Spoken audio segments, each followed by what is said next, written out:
Hey gang, I'm Ruth Ann. I'm Chris. And this is GeekChic Promotions. Welcome back to Nerd Rage! Yay. Huzzah! A little nighttime edition since we're pre-recorded since I'm out of town at the moment. So cheers to you guys. Cheers to you later. Cheers. Oh, that wine's good. Alright, so I just watched the first episode of Watchmen because I haven't heard anybody talking about this show, so I just kind of assumed it wasn't any good. But it's really interesting. You're how many episodes in? 4? So I am, actually I'm 3. I have the 4th recorded. So by the time this airs, I'm going to be 2 episodes behind. Yes. Okay.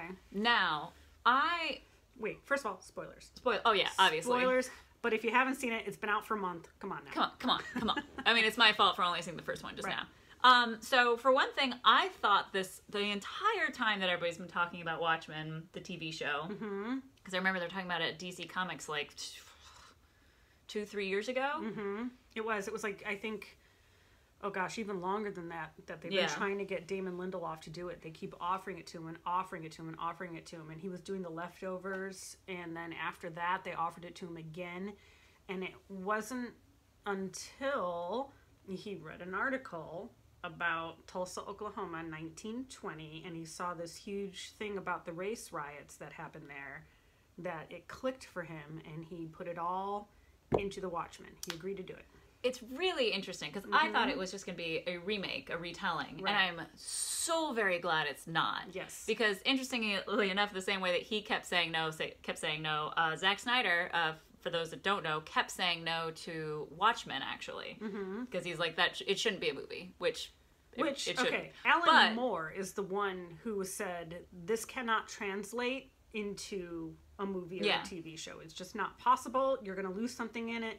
If you do it, do not associate my name with any of it. And that was the one time I kind of respected Zack Snyder, because this is back when he was still a filmmaker. Yes, but also, funny note is that Lindelof did reach out to him anyway, and he still said no. So even for this continuation. Fair enough. But really interesting stuff. I mean, I always appreciate when American TV is just weird and doesn't explain shit and just goes for it. I'm gonna keep watching it. It's real. I mean, like, especially just dealing anything, because like even Doctor Who dealt with a very racial episode, and I was like, thank you, because what's really sad is how people think we're good. Like, racism is over. It's like, no. Oh God. And I mean, this first episode was beautiful, and I love the nods to the original. I could tell, and you kind of hinted at the fact this is a different universe, but like they did well of like, that was totally Owl Ship. And like, I was like, wait a second, what? Yeah, I want to hear your thoughts. Okay. I mean, I only watched the first episode a couple days ago. Okay, or maybe like a week ago or something like that, because I've been trying to catch up on everything since I got back. There's a lot of good TV to catch up on, guys. So when I watched the first episode, I had so many freaking questions, and I want to know what questions if I hadn't told you that this wasn't a reboot and instead was a continuation. When you watched it, did you pick up on that? Okay, so it would have taken me a second to realize that it wasn't a complete remake as soon as that, because I was like, oh, I saw that when he reached into the glove box. He's like, and she goes, what'd you think it was? I was like, that's Rorschach's mask, duh. But I would have assumed, so I would have been like, oh, it's Rorschach, but not. So it would have taken me about halfway through the episode, I think, to realize that this is not a retelling. I thought the guy with the mirror mask was Rorschach.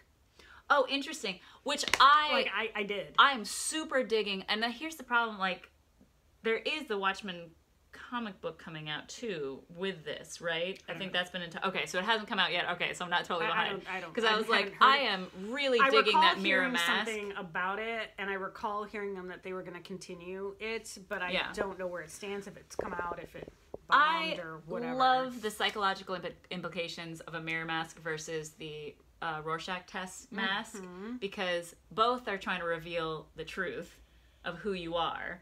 Right, and while one is literally like his face is so reflective that the guy actually fixes his eyes. He's like, put down your mask so you can use it as an actual mirror. A, it looks so cool, but B, I just think that's really, really interesting. Who did you think the guy was at the big estate?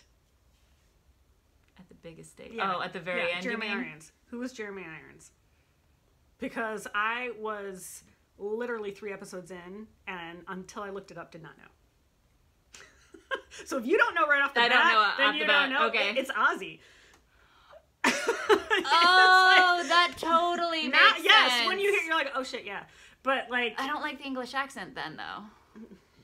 Well, he has changed his accent. I mean, like, that was also very much depicted in the comic book as well as the movie that Ozzy, yeah, he has changed his accent several times. Interesting. Okay. Yeah. So, and here's the thing, like, okay. When I watched the first episode, I got the fact, the squid's coming down. Yeah, I was like, the squid thing. Okay, get it. Yeah, okay. I mean, that's, I guess, to let you know that they're still feeling the after effects of the squid. Oh, yeah. Yeah. However, like, so I did not get that we were in a different timeline. I kept expecting to see the Watchmen. Yes. And clearly, we are now 50 years later. Is essentially where we're at. Oh, so we're not 2019, we're even farther in the future? No, because Watchmen happened in 84. 84, yeah. Oh my god. Yeah. Yeah. Yeah. Oh my god. I'm like, that's not math. Yeah, and this is, I think, 34. Chris, we're old. I know. Chris! Trust me. I've already been through this. Oh god. She's going through this for the first time. Because I was like, yeah, it was set in the mid-80s because it's actually based off of the 60s, like, I'm crying a little bit. I'm so upset that I was like, it's so 34 years in the future is what it said, which I did not know also until I looked it up. So I was like, well, I mean, I figured they never give you a time in there. They don't. The only time they give you is 1921. Yeah. And that's when I was like, okay, but what I really liked about this kind of alternate future is the very kind of, things are still very old school, but we're more technologically savvy. Yeah, it's like an alternate reality where obviously the squid came.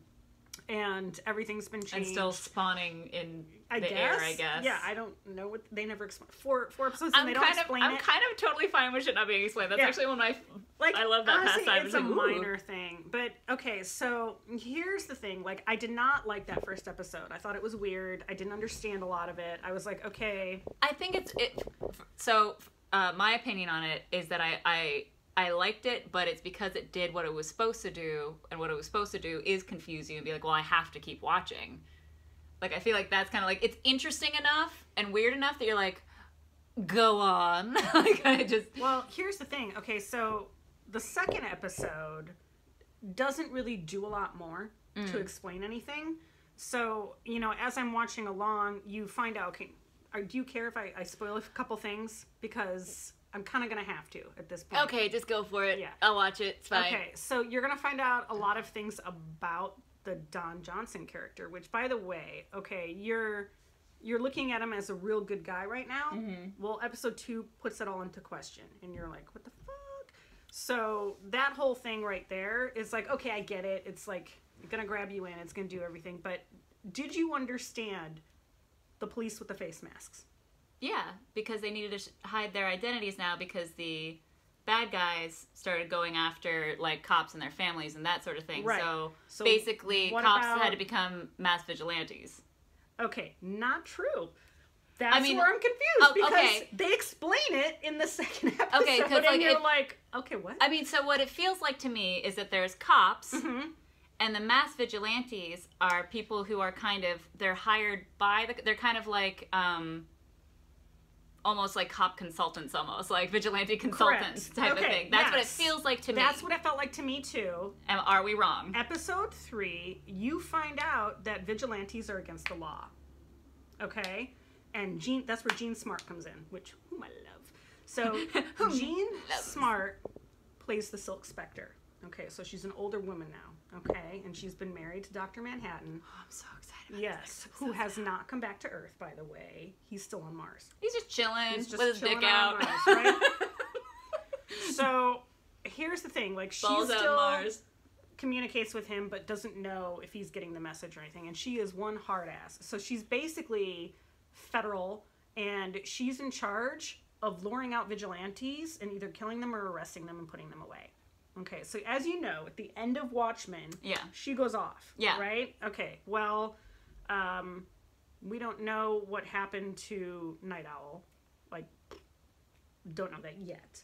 So we just know that this is where she found her way back. Okay. And so she essentially has to come to this town and figure out who murdered Don Johnson. Okay, and so she automatically pinpoints. Like, I need to see what the note, like what the article was, what it is that the boy had to keep. It not so much about the article; it was the message on it that said, like, take care of this boy or something like that. Yeah, that's what it said. Take care of this boy. But what I want to know what's on the back. Yeah, and so here's the thing. Obviously, and we all want to know. The guy at the farm, who's Ozzy, is basically this other dude that was presumed dead in the first episode. When you saw that article that said so-and-so presumed dead, that's him. And you find out, like, that he's kind of being held prisoner on that estate, and that those people who are serving him are clones. Remember what I was saying? I was like, this is weird. Like, I feel like they're robots or something that don't understand. But I'm not quite far enough along to get like, the full gist of it. I'm very interested, because, I mean, I was huge fan of the original comics, and I am one of the few people that actually liked Zack Snyder's version, especially the extended cut with all of the awesome Black Freighter and Under the Hood stuff mixed in. Really good, and I actually appreciated what Zack Snyder did of bringing it a little bit more contemporary with the rubber suits, all that sort of stuff, because that's what we associate superheroes with now versus, like, back in the day, obviously it was the cloth costumes, which was in the comic. And then the random slow-mos, because that's what we're used to in superhero stuff. And I appreciated that he did have to change the squid thing, because that would not have translated. No.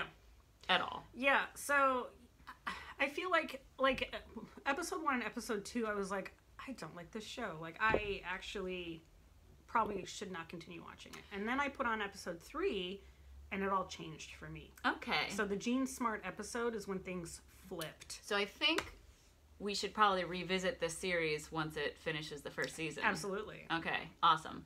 Because I know there's the main subject that we wanted to talk about today that I am very interested to hear Chris's thoughts, and also later on to see your guys' comments and your thoughts on this. Because we've been having a lot of actors, as well as, it was Scorsese with the last one who came out to be like, superhero movies basically ruining film. Yeah. And I see everybody's point, but I'm gonna queue up Chris for this. Like, with the Watchmen, I feel like nobody really wanted to see this, and I don't know if anybody is actually watching it, but yet when you go online and you look at it, Rotten Tomatoes has, like, excellent reviews of the Watchmen, and everybody who's critiqued it has given it thumbs up, and obviously you now watched it, and you're like, I'm on board. It's pretty good, right? And so that, like, kind of begs the question of, like, is this the only thing that can survive now, is something that's based on superheroes or vigilantes? Because if you look at the recent box office, like, for the past 2 weeks, let's just say, we're still mad that Terminator didn't do well. Right. We're still mad. I'm mad that Dr. Sleep didn't do well, because that was a really excellent film based on an already established IP, just like Terminator. Yes. Okay, so we also have Charlie's Angels, which has just been rebooted for the millionth time. However, totally bombed. Now, I haven't seen it. We have no... So I don't know if it's good or bad or whatever, now, but... here's my theory about those two movies specifically. I did not hear about Dr. Sleep until I was actually... It was like 2 weeks ago when I was in England and I saw a trailer for it. I was like, Doctor what now? Okay, I've been hearing about it for months. But here's the problem also, is that I stream everything. I don't watch trailers. I don't see trailers. Unless it pops up in your feed, you don't see it. I don't see trailers. I don't see commercials unless I see a trailer while I'm watching movies, and I haven't gone to that many movies lately. The Shining is not something that cosplayers would watch, so maybe you need to broaden your horizons. But no, now here's the other thing is even with Terminator, I legit, like, I had kind of heard stuff, like, and it was kind of in the back of my mind, but when people were like, it's out, I was like, oh, right, there was a movie that had the original, okay, like, I feel like if it's not Star Wars or something nerd-related, it doesn't pop up in your feed, so therefore you're not aware of it, which, you know, could be self-curating, you know, but also, it's like, it's just people aren't showing up. It's not just us, you know, who don't have it showing up in our feeds and aren't seeing it. Like, people just aren't going to see that stuff. Okay, so I have a theory, And this actually goes back to, and I think I've gone into way in depth about this before because I have my whole theory of superheroes are born of a certain time. And right now, we're in a desperate need for superheroes, just in general. Okay. And I feel that this is where the society and the world is hyper-focusing their entertainment is on superheroes or anti-heroes. Because superheroes we really want because shit's literally on fire. We feel like someone's gonna save us. Yeah, they're gonna save us. Yeah. We want anti-heroes because we connect more with anti-heroes than we do heroes. I mean, maybe I'm talking about myself specifically because as a kid was not a fan of Superman, but then when X-Men showed up and like Wolverine. But you're thinking your age range here, and not just our age range, but the movies. So what we have to think about is people of our parents' age who know who Spider-Man is, and they know who, you know, all those old superheroes are. Do we think our parents are going to see movies? Absolutely. I know mine are. Mine are. Love you, Mom and Dad, but you're not seeing movies. And so are Marcus's parents, you know, and obviously... All right, so like, what kind of... Are they still going for superhero genre? Yeah, they are, but only the ones they know. So therefore, they're not going to be aware of the Watchmen, for instance. That's not their thing. Superman, they know Spider-Man. They know Captain America. Captain America, yeah. Right, they don't know the Watchmen. Yeah. even though it's a DC comic, it doesn't matter. That's not where they grew up. So therefore, they're not tuning in like to HBO to watch that. They don't care. I wish I had done... So it's a little interesting to me because also, though, they're not going to see The Shining, though, or Terminator... Or not Shining, Dr. Sleep or, you know, Terminator or anything like that either. Did Dr. Sleep, it just came out, right? It didn't come out in October. It came out like 2 weeks ago. 2 or 3 weeks ago. It should have come out in October. Like, we're in a weird time for, like, a horror movie. Because, like, I feel like... It's not really horror, though. I know, but look at the trailer. The trailer promotes it as horror. So, like, I mean... But it came out at the beginning of November, right after Halloween. So it's like... But people were already putting up their Christmas trees. Do you know what I mean? Well, that's on them, because that's bullshit. That is some bullshit. Okay? Christmas doesn't start until the 1st of December. Sorry, but... I don't start listening to music. No. I don't start decorating. No. 1st of December. Okay, it's still fall. Don't shove winter on me. Come on. Yeah. Okay. Not that we have any... Whatever. Doesn't matter. But it is an interesting point of, like...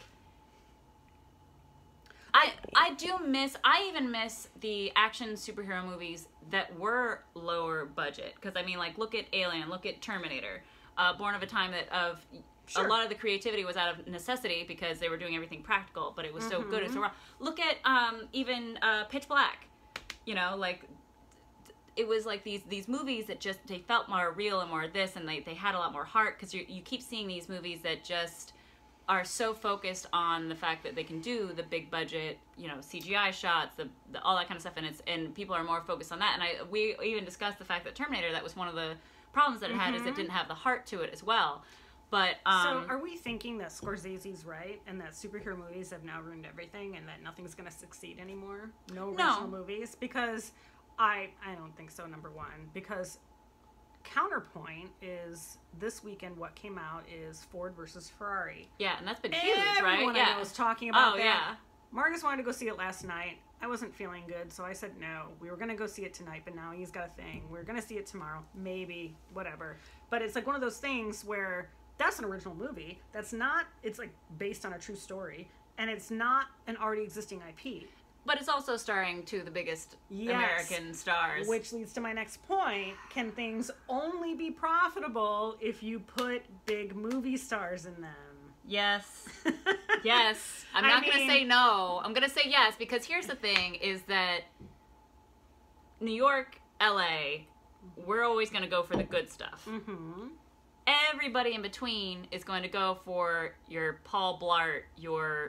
But there once was a time where every single July a Will Smith movie was coming out, and we showed up. We showed up. I mean, I'm not gonna lie, yeah, I did. When Brad Pitt had a new movie, we're like, woohoo! Tom Cruise, yes! We were on board. Yep. And now there's not, like, we don't show up for Tom Cruise anymore. Well, okay, we sort of do. With the Mission Impossibles, we sort of do. Okay, we sort of do with Brad Pitt, too. But... You know, you look at it and you think, is that what it takes now? And also, where are the new ones that are up and coming? Well, here's the thing. Where are the movie stars? I think that when it comes to Middle America, or even around the world, because there's so much content out there, the stuff that the masses gravitate to is something that they know already. Whether it's a known IP, whether it's a known actor, like, that is what they gravitate towards. You know what I would like to see? Just to, like, test this whole thing? I would love to see a Hallmark movie come out, like, around Valentine's Day or around Christmas and see what happens with it. Like, I bet you it would just go nuts and break box office records. Even though they're lame and dumb. Like, what do you... So, are you saying, like, to be promoted as a blockbuster movie, like, to be in theaters and all that kind of stuff? With, like, an actual famous person in it. Oh, interesting. Yeah. Whereas, like... Well, that's what I feel like Love Actually was, but it was before most of those guys were stars. And now you watch, you're like, damn! Wait, he's... What? She's... What? Love Actually, though... Okay, Hallmark movies... It's actually a good movie. Hallmark movies, though, are, like, they're... very pat. Like, it's... Oh, I know. Yeah. I Love Actually doesn't run in that. That's just like a... That's your typical rom-com. What was the last terrible Hallmark Lifetime movie I watched where it was like... Did you see a woman who fell at a ghost? Wait. Did you see the one with Kristen Wiig and Will Ferrell? Because if you haven't, the actual Lifetime movie with them. What is it called? Oh, you have to see it. What's happening? Look it up. What is it called? It's literally, it looks like it should be a parody, but they're serious. What is it called? I don't remember. God damn it, Kriya. What year is it? It was a few years All back. right, fine, I'll do it after the video. But yeah, anyways, but it's like legit. I mean, I would say it's not... To the defense of Scorsese and all the other, like, actors and directors have come out and been like, it's ruining it. I understand where they're coming from because of the expectations and also, like... Trends indicate it, but it's just not true. It's not true. What it is there's just so much content for people. And, like, also, to go to the movies, it takes a lot to get me to go to the movies. Yes. And it generally has to be something that I'm not going to cry a lot at. So look, that takes out about days, like, 80% of movies in general. I'm like, I can't cry in front of people. I would love to still live in the Midwest where movies cost, like, I don't know, what do they cost? $12 to go to? Because legit, right now, to go see Dr. Sleep. Was it like $25 yes, each? It was $25 each just for the tickets. When I go home to Vermont for Christmas, I'm not going to see any films, but it's tempting. I think it's the same price. I think it is $7. Wow. Yeah. But also the screens might be the same size as my screen in my apartment. Okay, so that leads into the next thing where there was an interview with Spielberg and some other really big director, and I can't remember who literally were like, streaming is now going to be the only format that we can release movies on because the theaters are too expensive. People aren't going. And when you have Disney Plus and you have Netflix and you have Hulu and Prime and Amazon Prime creating original stuff, yep, that's got to be where the focus goes because it's less expensive and people can afford it. They can afford it, and it's just, it is sad because there is something that's so magical about the movie-going experience, the live theater experience, all that kind of stuff, because seeing things in an audience and all that kind of stuff, like, the reactions from the audience just, so it makes movies so much better. Absolutely, but you can host a movie night. And see, and that's what my parents do every Friday. Is they rent movies through Netflix during the week. They still get the mail-ins. Yeah. And every Friday, they look at what has arrived, and they select, and they invite their friends over, and they watch movies on Friday night. And you get the same experience. You do, and I think I disagree with Scorsese and all those people that say that it is the big blockbuster superhero movies that's destroying it. It's just the fact that there's so much content and we'd rather just be at home. Like, it's just technology, honestly, that is ruining. But here's the thing, too. There's still all those artsy-fartsy movies. You're also talking to the wrong person who, like, the only shit I like to watch is if it's fantasy-based. Like, there's very few times that it's like, wait, like, there's not vampires or dragons? I'm out! Like, there's very few times that there's, like, a normal, like, No supernatural, no also, superpower thing that I watch. You also don't watch movies if you just think they're bad. You don't like go see and like, well, let's like you're just like, I heard it was bad, and you're out. I ain't got time for that shit. And I'll like go see it, and I'm like, that was great, and you're like, all right, maybe I'll see it. Now I was like, I'll wait till it comes to I'll wait till it comes to streaming. I ain't got time. So my mom and my sister, God bless them, but growing up it used to drive them crazy because I didn't like crying. And that was their whole thing, is that they would watch these terribly sad movies and cry together. I'm like, why? Life is so hard already. I don't want to just be crying. I'm not in for that either, by the way. No. No. Like, oh God. I cry enough for my real life. Yeah, exactly. Thank you. Cry. Like, that's why when shit starts getting real good, not bad. Like all these like like normal dramatic whatever like TV shows or movies, I'm like, well, I don't want to. I mean, throw some dragons or some witches in there. I'm in. But also, like, I do watch This Is Us, and that makes me cry every single freaking week, and I love it. I can't do. I'll just never forget. That's because it's a good cry. You're like, it's like happy crying. It's not sad crying. Yeah, that's fair. Yeah, which I do like. Yeah. Like when everything is so cute and adorable, you're like. I mean, to be fair, I still cry my eyes out. I cry at everything. I was just about to say, like, I'm watching Doctor Who, I'm crying. I'm watching this, I'm crying. I think I started crying watching the first episode of Watchmen. Like, I cry all the time. I feel like Marcus looks at me and half the time I'm crying. Yeah. Like, for no reason. I'm just like, and he's like, are you? Yeah. I remember when... Like, I cry because I watched something that evokes a memory in me. My two roommates at the time were watching, they were, I'm going to do in quotation, watching the third Toy Story movie. And one was in the kitchen cooking, the other was, like, just digging around on his phone, I've like, not seen playing it yet games. because I don't want to cry. I'm serious. Well, now Disney you don't Plus. know what scene I'm talking about. It's on Disney Plus, though. Shit, I can't say what scene it was, because I literally, so you all know the scene I'm talking about, and I just sat down, like, maybe 3 seconds before, like, the climax of the scene that makes us all cry, and I just, like, walked in the door with all my Jack and my stuff still on, and just sat down and started crying. And from in the kitchen, one of them was like, is she crying? And the other was like, that's on my watch list. It's so, okay. Yeah. I actually really did like that movie. I didn't watch the fourth one yet. But, like, I just... It's hard to say, because what's really weird about this world we're in right now, and this is something we'll talk about actually in the next episode as well, is geek pop culture is pop culture now. Yes. Everybody's watching and talking about Star Wars. They were doing it with Game of Thrones. They're doing it with all of these things. And it's just, such a strange world to be in now versus when we were young. Yes. Absolutely. We were very much never like, in a million years. No one knew about these things. Did we ever think this was ever... No! Like literally... Then everybody's raving about gargoyles now, and I'm like, I'm sorry, what? See, you can't get mad, though.